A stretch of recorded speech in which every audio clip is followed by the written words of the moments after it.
Hey guys, welcome back to the Happy Trinity meditations, going through my book, The Happy Trinity. This week, I want to talk about the good news. What is the good news? Most people know that the word gospel, where the Bible talks about the gospel, the gospel of Jesus. That word gospel means good news. So what is exactly the good news? And I want to point out a few amazing things. First, in the beginning, when God created us, when he created Adam and Eve, Luke 3:38 says that Adam was the son of God. In the beginning, God created us to be sons and daughters of God, just like Jesus was the original son of God.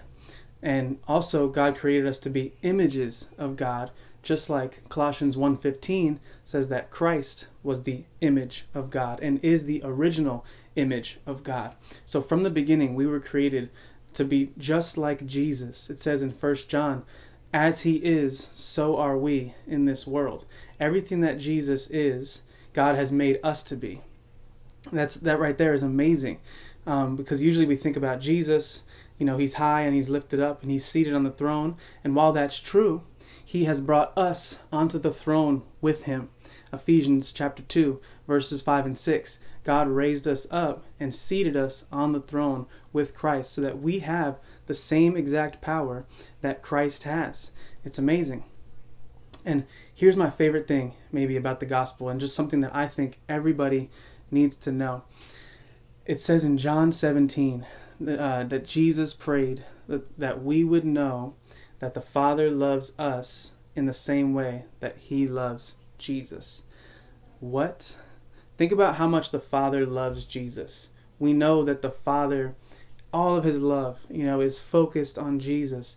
He took care of Jesus. He raised him from the dead. The Father, he said, "You are my beloved Son, in whom I am well pleased." The Father's focus and his glory is on Jesus, the Son of God. We know that. But do we know that the same way that the Father loves Jesus, he loves us in that same way? That's exactly what Jesus prayed for. He said in John 17, he said, "Father, that you have loved them even as you have loved me." So in the same way that the Father's focus and his love and his glory is on Jesus, in the way that he protected him, even through his sufferings, he raised him from the dead and vindicated him. In the same way, the Father loves us. In the same way that the Father said, "You are my beloved Son, in whom I am well pleased," he says that same declaration over us. "You are my beloved Son, in whom I am well pleased. You are his beloved daughter, in whom he is well pleased." This might be the greatest revelation of the gospel, because yes, we did fall. We did bite the apple. We did bite the lie of the enemy. But where we fell, that's where God's grace was greater. And that is why Jesus died, was to wash us clean and to restore us to the image of God, to restore us to what we were meant to be from the beginning. So all your sin has been washed clean, and harmony has been restored.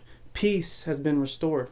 You've been reconciled. That's what the word reconciliation means. That there's been harmony has been restored, and the peace between you and the Father, you and your dad, you and your daddy. He loves you just like he loves Jesus. There is no difference. He doesn't have different kinds of love. His same love that he loves Jesus, he loves you with. And that is just something that's so amazing.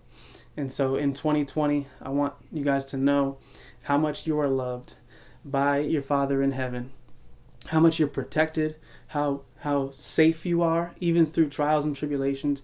He has promised to keep you safe, even through death. Jesus said in Psalm 16, it was a prophecy where Jesus said, "You will keep my body secure.